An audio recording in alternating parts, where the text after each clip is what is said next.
हात्तीजमध्ये बेकायदा दारू विक्रीचा पर्दाफाश. हॉटेल मालक प्रकाश गुरववर गुन्हा दाखल. बार्शी तालुक्यातील मौजे हात्तीज येथील हॉटेल भैरवनाथवर वैराग पोलिसांनी छापा टाकून अवैध दारू विक्री आणि मद्यप्राशनासाठी जागा उपलब्ध करून देणाऱ्या हॉटेल मालकावर कारवाई केली आहे. या प्रकरणी वैराग पोलीस ठाण्यात गुन्हा दाखल करण्यात आला आहे. प्रकाश शिवाजी गुरव राहणार जवळगाव नंबर 2 तालुका बार्शी याचे हॉटेल भैरवनाथ मौजे हात्तीज तालुका बार्शी या ठिकाणी हॉटेल आहे.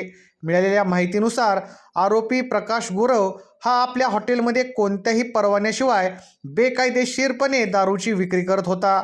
तसेच हॉटेलमध्ये येणाऱ्या ग्राहकांना मद्यप्राशनासाठी जागा उपलब्ध करून देऊन सार्वजनिकरित्या दारूचा गुत्ता चालवत असल्याचे पोलिसांच्या निदर्शनास आले.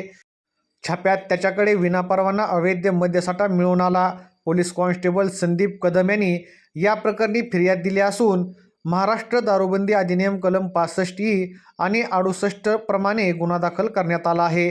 या प्रकरणाचा पुढील तपास police head constable Jayant Petkar करत असून गुन्ह्याची नोंद पोलीस हेड कॉन्स्टेबल सानप यांनी केली आहे. या प्रकरणी राष्ट्रवादी अजित पवार गटाचे जिल्हा सरचिटणीस नागेश चव्हाण यांनी वरिष्ठ स्तरावर वारंवार तक्रारी केल्या आहेत. त्यांनी नुकताच 26 जानेवारी रोजी आत्मदहन करण्याचा इशारा दिला असून याला सर्वस्वी पोलीस प्रशासन जबाबदार असल्याचे त्यांनी यावेळी सांगितले आहे.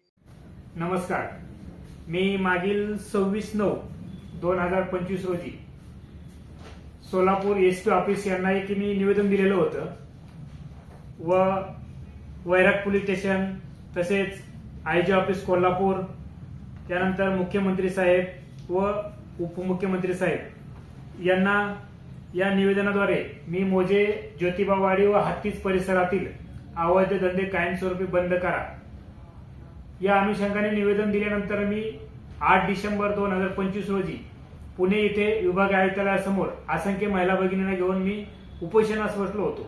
त्यावेळी मला आश्वासन देण्यात आलं होतं की ते धंदे कायमस्वरूपी बंद होतील.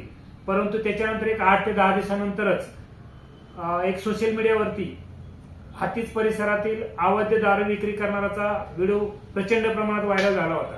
परंतु याच्यावरतीही कुठल्या प्रकारची कारवाई झालेली दिसून आलेली नाहीये. उलट आजच्या घडीला त्या परिसरामध्ये उघडपणे दारू व्यवसाय, ज्या प्रकारे दूधवाला घरी दूध नेऊन देतो त्या प्रकारे दारू पार्सल स्वरूपामध्ये पण दिली जाते. असे पण माझ्याकडे काही प्रूफ आहेत.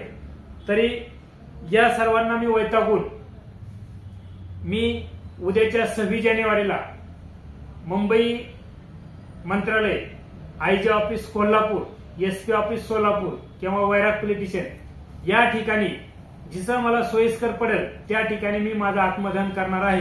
कारण हे जे अवैध धंदे करतात यांना जर कोणी जाब विचारला गेलं तर ते त्यांना दमदाटी करतात. आमचे वैराग पोलीस स्टेशनला महिन्याला 10,000 रुपयाचा हप्ता चालू आहे, आमचं कुणी काही करू शकत नाही, अशी उत्तरं दिली जातात. तर उद्या जर माझ्या जीवाचं काय बरं वाईट झालं तर यास वैराग पोलीस स्टेशन व पोलीस प्रशासन जबाबदार राहील. जय हिंद, जय महाराष्ट्र.